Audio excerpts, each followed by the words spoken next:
پہلے جب تک اسلام نہیں تھا تو کسی نے گھوڑے نے پانی پہلے پلا دیا نا اپنے گھوڑے کو, تو اس پہ لڑائی شروع, تم نے پہلے پانی کیوں پلایا, پھڈا شروع. اونٹ نے پہلے پانی پی لیا تو تم نے کیوں پیا, تمہارے اونٹ نے کیوں پیا, جب میں ہوں تو میرا اونٹ پہلے پیا. اس پہ لڑائی شروع, پھڈے بازی, قبائلی جنگ, قتل و غارت, یہ ہوتا تھا.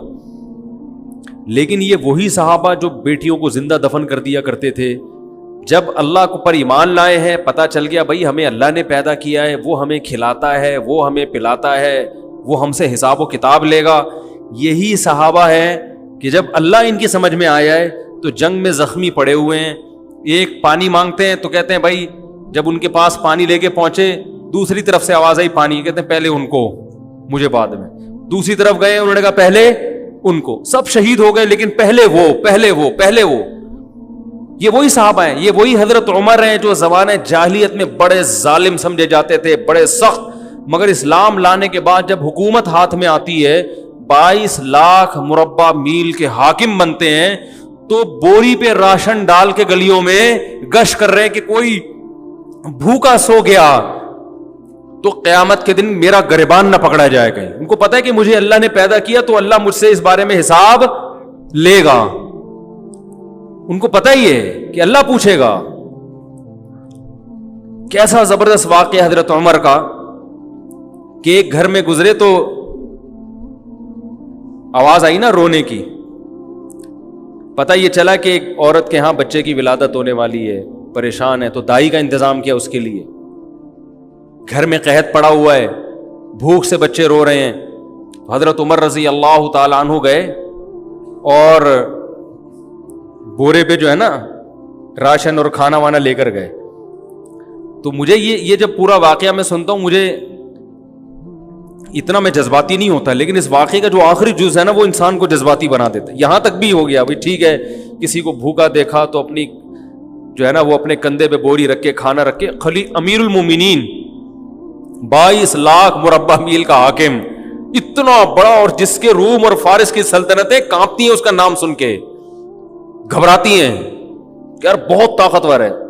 وہ خالد ابن ولید رضی اللہ تعالیٰ عنہ کو کسی روم کے بادشاہ نے پیغام بھیجا کہ بھائی تم لوگ پتہ نہیں کیا تلوار لے کے لوٹ مار میں نکلے ہوئے. اس کو نہیں پتا تھا یہ کیا کیوں لڑ رہے ہیں. اس نے کہا بھائی دیکھو, تمہیں اگر تم لوگ عرب لوگ ہو نا, تمہارے پاس کھانے وانے کو نہیں ہے, وہ تو ریگستان تھا کچھ, اب بھی وہ تو پیٹرول پیدا ہو گیا, ورنہ وہاں پگتا کچھ بھی نہیں ہے اب بھی.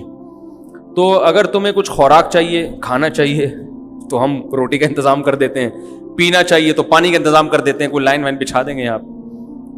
خالد بن ولید نے فرمایا ہم نے سنا ہے رومیوں کا خون بہت لذیذ ہے, ٹھیک ہے نا, وہ چاہیے ہمیں. یعنی اس کو یہ تانا دیا کہ ہم تم سے بھکاری ہیں جو ہم روٹی کے لیے جنگ لڑ رہے ہیں. روٹی کا وعدہ اللہ نے کیا وہ پورا کر دے گا. ابھی تو ہمارا ویژن ہی چینج ہو گیا, روٹی پانی ہمارے مسائل رہے نہیں ہیں. حضرت عمر رضی اللہ تعالیٰ عنہ نے, یہ پورا واقعہ بڑا دلچسپ ہے, ان کے لیے کھانا پینا لے کر گئے. تو جب کھانا لگایا نا تو حضرت عمر کے خادم نے کہا چلیں بس دے دیا کھانا. انہوں نے فرمایا نہیں. کیسا اللہ نے دل بنایا نا. انہوں نے, حضرت عمر نے فرمایا میں نے ان کو بھوک سے روتے ہوئے دیکھا ہے, اب میں ان کو کھانا کھاتے ہوئے بھی دیکھنا چاہتا ہوں. کچھ کھانے, حالانکہ خود تھوڑی کھا رہے ہیں وہاں کھڑے ہو کر, کھاتا ہوا دیکھنا چاہتا ہوں. خوش ہو رہے ہیں غریب کو کھاتا ہوا دیکھ کر. کیسے سخت دل تھے, اور اللہ نے کیسا نرم دل بنا دی. بھائی کھانا پہنچا دیا نا, بس اب چلیں. نا بھائی, کھانا پہنچا کے کیسے چلے جائیں, اب ان کو کھاتا ہوا تھوڑی دیر, کچھ دیر کھاتا ہوا دیکھ کے خوش تو ہونے دو. حضرت عمر کو کھانا کھانے سے اتنی خوشی نہیں ہوتی جتنا ان کو کھاتے ہوئے دیکھ کر خوش ہو رہے ہیں. تو یہ کوئی پاور تھی, کوئی کیا نبی صلی اللہ علیہ وسلم نے حضرت عمر کے سر پہ تلوار رکھ کے یہ سکھایا تھا ان کو کہ تم ایسے حکومت کرنا ہے, یا کوئی اس وقت اقوام متحدہ بنی ہوئی تھی کہ جو ممالک اپنی رعایا کا خیال نہیں کر رہے تو اقوام عدالت میں یا بین الاقوامی عدالت میں ان کے خلاف کیس ہو جائے گا, کوئی تھا ایسا؟ یا حضرت عمر کو یہ ڈر تھا کہ اگر میں نے ایسا نہیں کیا تو رعایا میرے خلاف کھڑی ہو جائے گی؟ وہ تو ایسی پاورفل حکومت, کوئی بغاوت کا دور دور تک بھی خطرہ نہیں تھا. اللہ کا خوف کہ جس خدا نے مجھے حکومت دی ہے اَيَحْسَبُ الْإِنسَانُ أَن يُتْرَكَ سُدًى، اللہ نے قرآن میں کہہ دیا ہے کہ تم یہ مت سمجھو کہ بیکار چھوڑ دیے جاؤ گے. ہر عمل کی ریزن بیان کرنی پڑے گی کہ اے عمر، اگر آپ کی رعایا میں ایک گھر بھوکا تھا آپ کو پتہ نہیں چلا تو اس کی ریزن بیان کریں کہ آپ کو پتہ کیوں نہیں چلا، اور اگر آپ کو پتہ چل گیا تو اس کے گھر میں کھانا پہنچانے کا انتظام کیوں نہیں ہوا. یہ بھی ایک عمل ہے نا، اس عمل کا جواب دیں. حضرت عمر کے پاس اس کا جواب نہ ہوتا، اس لیے کندھے پہ راشن ڈال کے لے کے جا رہے ہیں. آپ حکمرانوں کو برا بلا کہتے رہو، یہ ایسے یہ ویسے، یہ یوں یہ یوں، تو بھائی وہ بھی اور ہم سب ایک ہی جیسے ہیں. ہم کون سا اپنی ذمہ داری پوری کر رہے ہیں؟ آج مثالیں دی جاتی ہیں، حکمرانوں کو شرمندہ کیا جاتا ہے حضرت عمر کی مثالیں دے کے، دیکھو وہ ایسے تھے تم ایسے، وہ ایسے تھے تم ایسے. ٹھیک ہے، جب آپ کو کسی حاکم سے ملاقات کا موقع ملے تو آپ شرمندہ کریں، لیکن ہم اپنے گریبان میں بھی تو جھانک کے دیکھیں. صبح سے لے کے رات تک، رات سے لے کے صبح تک، کیا ہمارا ہر عمل ایسا ہے کہ ہم اس کی اللہ ہم سے وجہ پوچھے تو ہم وجہ بیان کر سکیں کہ اللہ اس وجہ سے میں نے ایسا کیا ہے؟ بہت سارے کام ہمارے غلط ہو رہے ہیں. حضرت عمر رضی اللہ تعالی عنہ احترام بڑے کیا کرتے تھے. آج تھوڑا سا کوئی عہدہ مل جائے نا تو انسان اپنی اوقات بھول جاتا. تکبر، اس لیے کہ وہ اس کو اللہ کی طرف سے بھیک نہیں سمجھتا. جس کو کوئی چیز بھیک میں ملی ہوتی ہے تو وہ کبھی بھی اتراتا نہیں. دیکھو آپ کے پاس کچھ بھی نہیں تھا پہننے کے لیے، بھکاری بن کے کسی کے در پہ گئے، سیٹھ صاحب نے آپ کو ایک ٹائی دے دی، 3 پیس سوٹ دے دیا، بنیان دے دیا ہے بھائی، اور شیمپو دے دیا کہ نہا لو. نہا کے آپ نے ٹائی وائی پہنی، اب آپ اسی کے سامنے اکڑ رہے ہو اور لوگوں کو یوں یوں کر کے دکھا رہے ہو، تو وہ بولے گا بھائی میں نے دی ہے، واپس لے لوں گا میں. تو جو چیز بھیک میں ملی ہوتی ہے انسان اس پہ اکڑتا نہیں، اور جو اپنے پیسوں سے خریدی ہوتی ہے اس پہ اکڑتا ہے. خود گئے طارق روڈ میں شاپنگ کی آپ نے، اپنی تنخواہ میں سے، آپ کو تنخواہ ملی تھی، اچھی تنخواہ ہے آپ کی، وہاں سے 3 پیس سوٹ ٹائی پہن کے آئے، اپنی گاڑی میں بیٹھے، پھر آپ ایسے ایسے کر کے گھوم رہے ہیں. کوئی شرمندہ نہیں کرے گا آپ کو، بولے گا بھائی السلام علیکم، اللہ نے آپ کو دیا ہے. تو اللہ کہہ رہے ہیں یہ جو تمہاری اپنی چیزیں یہ بھی اپنی نہیں ہے، یہ سب میں نے دی ہیں. یہ جو تنخواہ آپ کو مل رہی ہے یہ تنخواہ کہاں سے آ رہی ہے؟ جو آپ کی کمپنی کی ارننگ ہے یہ تو قدرت کی پیداوار ہے نا، جو اللہ پیدا کر رہے ہیں. کپاس اللہ نے پیدا کی، اس سے کپڑا بنتا ہے، تو آپ ٹیکسٹائل مل میں جاب کر کے تنخواہ لے رہے ہوتے ہو، یہ تو سب اللہ کی طرف سے بھیک ہے. آپ شوگر مل میں مینیجر لگ گئے بھائی، تو شوگر پیدا کون کر رہا ہے؟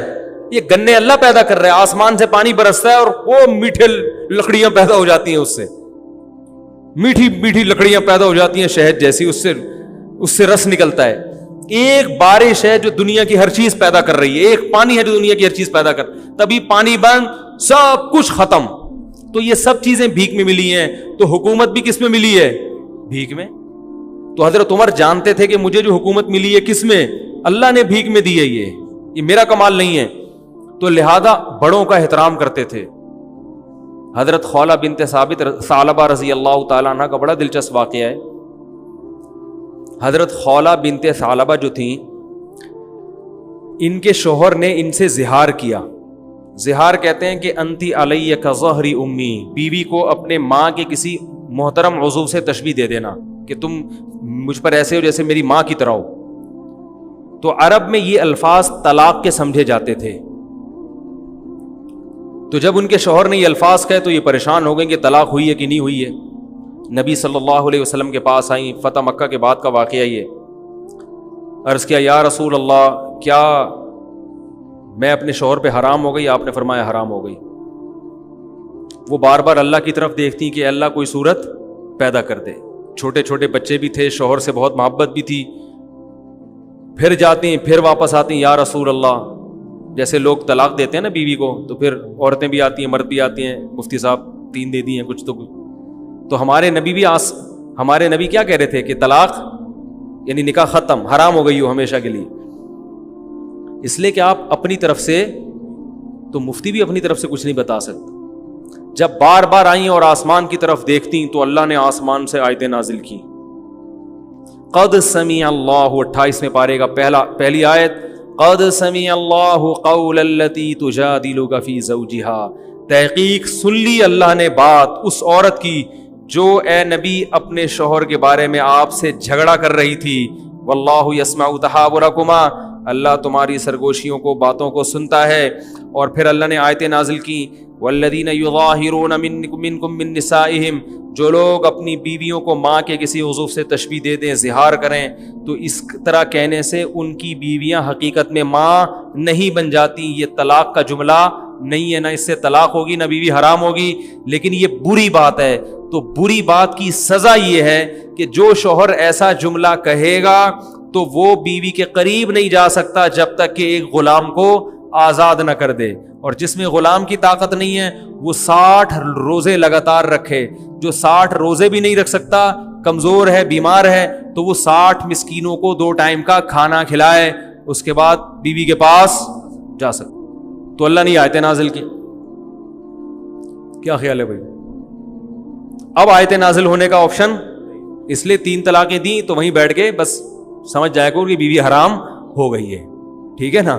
اب آگے مفتی کو تنگ نہیں کوئی گنجائش, پھر ادھر سے آگے فتوے آج کل مارکیٹ میں اویلیبل ہے.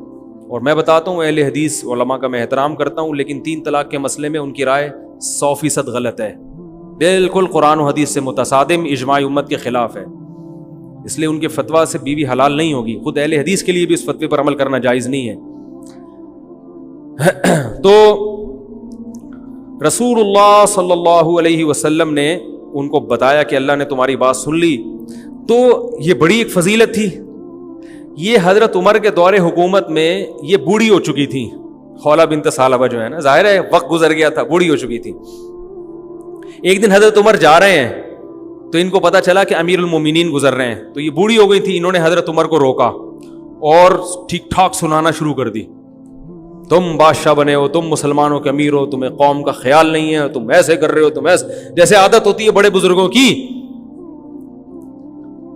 حضرت عمر سر نیچے کر کے سن رہے ہیں, سنتے جا رہے ہیں, کچھ نہیں کہہ رہے.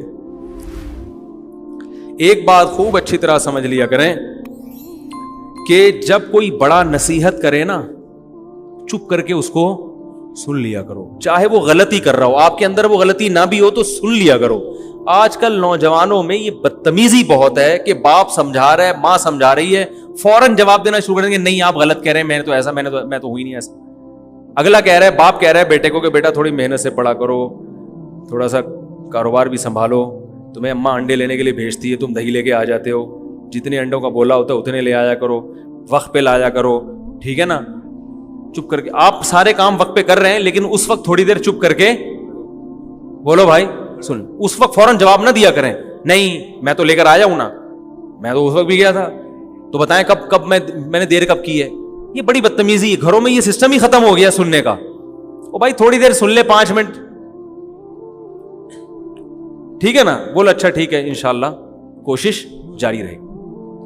سن لو, پتلی گلی سے نکل لو. ابا سے کون سا 24 گھنٹے کوئی بیٹھے رہتے ہو؟ یہ ابا ہے یا کوئی بزرگ ہے یا کوئی عالم ہے, کوئی مفتی ہے, کوئی بڑا ہے, کوئی بھی سمجھا رہا ہو, اس وقت چپ کر کے سن لو. بعد میں آپ سمجھتے ہیں کہ واقعی یہ غلط فہمی سے ممکن ہے ان کے دل بدگمان ہو رہا ہو کوئی میرے خلاف, تو بعد میں کسی موقع پر آپ ان کو الگ سے سمجھا دیں کہ یہ کچھ آپ جو ایسی باتیں کر رہے ہیں 1-2 دفعہ تو ٹھیک ہے, لیکن بار بار آپ کریں, اس کا مطلب شاید آپ کو کوئی غلط فہمی ہے. تو ایسا نہیں ہے, میں انڈے ہمیشہ ٹائم پہ لے کے, انڈے کی ایک مثال دے رہا ہوں میں تو یہی کرتا ہوں نا سارا دن. تو یہ جو ہے نا ایک دم بدتمیزی کرنا, یہ اچھا کام نہیں ہے. کچھ آداب ہوتے ہیں, کچھ تمیز ہوتی ہے, وہ شارٹ ہوتی جا رہی ہے مارکیٹ سے. باپ اگر غصے میں بھی ڈانٹ رہا ہے تو چپ کر کے سن لو. اسی سے انسان کے خاندانی ہونے کا پتہ چل جاتا ہے. کچھ دن پہلے ایک جگہ جانا ہوا, ابا نے اپنے بیٹے کو نا میرے سامنے ڈانٹ رہے ہیں, ایک کاروبار کے سالے نے بیڑا غرق کر کے رکھ دیا, اس کو دیا, یہ کر دیا, سست. بیٹا بیٹھ کے سن رہا, چپ. مجھے اندازہ ہوا کہ خاندانی لوگ